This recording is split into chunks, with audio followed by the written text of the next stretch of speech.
Epistily nosoratan'ny apôstôly Paoly ho an'ny Romanina, toko 6. Noho izaho tafaray amin'ny Kristy dia ny marina no lazaiko, ka tsy mandainga aho, ary tarihin'ny fanahy masina ny fieritreretako no mijoro vavolombelona miara-manambara amiko, fa mafy ny alaheloko ary tsy mitsahatra ny fahorian'ny foko. Eny, satroko mihitsy aza ny ho voahozon'Andriamanitra ka ho tafasaraka amin'ny Kristy, anasoavako ireo iray firazanana amiko, avako ara-nofo.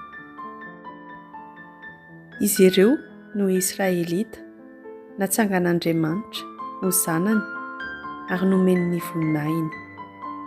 Manana ireo fanekem-pihavanana sy ny lalàna mba amin'ny fomba-pivavahana sy ireo fampanantenana, ary koa manana ny razana ny havian'ny Kristy ara-nofo dia i Kristy ilay ambonin'ny zavatra rehetra. Andriamanitra ankalazaina mandrakizay. Amen.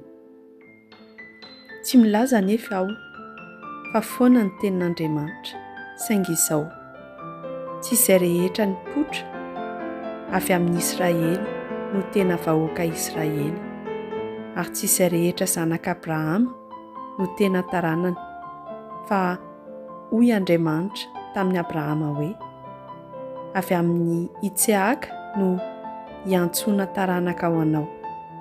Izany hoe tsy ireo zanaka teraka ara-nofo no tena zanak'Andriamanitra, fa ireo zanaka teraka araka ny fampanantenan'Andriamanitra no heverina ho tena taranaka.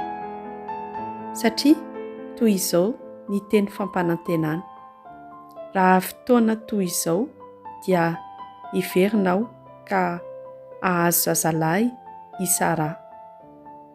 Ary tsy izany ihany, fa tokana ny rain'ireo zanakalahin'i Rebeka dia i Etseaka, razantsika.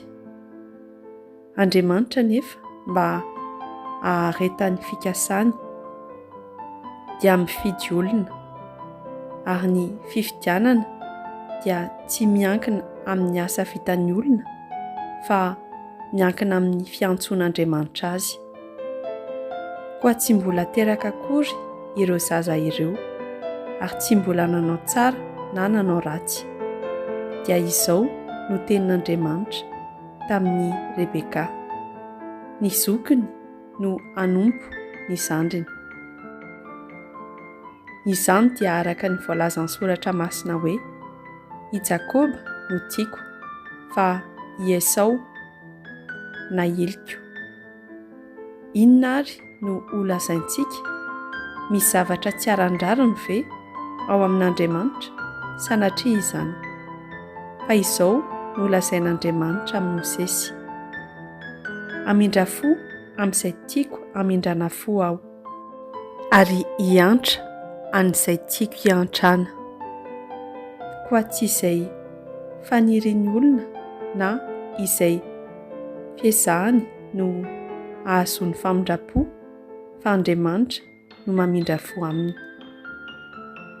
Ao amin'ny soratra masina dia hoy Andriamanitra amin'ny Farao, mpanjakan'i Egypta, hoe: izao no antony nanandratako anao ho mpanjaka, dia ny mba hanehoako ny heriko ao aminao, ary mba hanambarana ny anarako eran-tany tontolo. Koa izay tian'Andriamanitra hamindrana fo no hamindrany fo, ary izay tiany ho hamafisina fo no hamafisiny fo.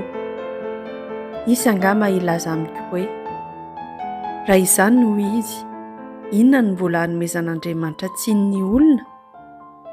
Iza moa no mahatohitra ny sitrapony? Fa mba iza nefa ianao, ry olombelona, no mifamaly amin'Andriamanitra? Moa ve ny zavatra vita tamin'ny tanimanga na ho an'ny mpanefy azy hoe nahoana no toy izao no nanefenao ahy? Sa tsy manam-pahefana amin'ny tanimanga ve ny mpanefy? Moa tsy azo ny anaovana zavatra samihafa ve ny vonga tanimanga anankiray ka ny zavatra iray fanaka mihaja, ny zavatra iray kosa fanaka tsotsotra? Na dia te aneho ny fahatezerany sy te ampahafantatra ny heriny aza Andriamanitra dia be fahari-po ka nandefitra tamintsika izay fanaka mendrika irehetan'ny fahatezerana sy tokony ho simbana. Izany no ampahafantaran'Andriamanitra fa be voninahitra izy ka manan-karena ho antsika izay fanaka hamindrany fo sady efa voahomany raha teo ahazo voninahitra. Isika manko dia nantsoin'Andriamanitra tsy avy tamin'ny Jiosy ihany fa avy tamin'ny hafa firenena koa. Araka ny lazainy ao amin'ny bokin'ny Hoseam-paminany hoe ilay tsy vahoakako dia antsoko hoe vahoakako, ary ilay tsy malalako dia antsoko hoe malalako. Ary eo amin'ny toerana nilazana taminy hoe tsy vahoakako ianareo dia eo indrindra no iantsoana azy hoe zanak'Andriamanitra velona. Ary ny Isaia mpaminany dia miantsoantso ny amin'ny Israely hoe na dia mifanisa amin'ny fasika eny amoron-dranomasina aza ny Israelita dia izay any sisa tavela tamin'izy ireo ihany no hovonjena, satria ampiarin'ny Tompo tanteraka sy aingana eto ambonin'ny tany ny teniny. Ary izany dia araka izay voalazan'i Isaia taloha hoe raha tsy ny tompon'izao rehetra izao no namela taranaka ho antsika dia ho efa sahala amin'ny Sodoma isika ary ho efa nanahaka any Gomora. Inona ary no lazaintsika? Izao, ny hafa firenena tsy nitady ho marina teo anatrehan'Andriamanitra, no neken'Andriamanitra ho marina no ny finoana. Fa ny vahoaka Israely izay nitady lalàna hahamarina eo anatrehan'Andriamanitra dia tsy tody tamin'izay nokendreny lalàna. Inona no antony? Satria tsy tamin'ny finoana fa tamin'ny asa vitany no heveriny hahamarina eo anatrehan'Andriamanitra. Ka dia solafaka tamin'ny vato mahasolafaka ny vahoaka Israely. Araka ny voalazan'ny soratra masina hoe indro aho mametraka vato mahasolafaka sy vatolampy mampienjera ao an-Tsiona, kanefa izay mino azy tsy mba hangahy ahy.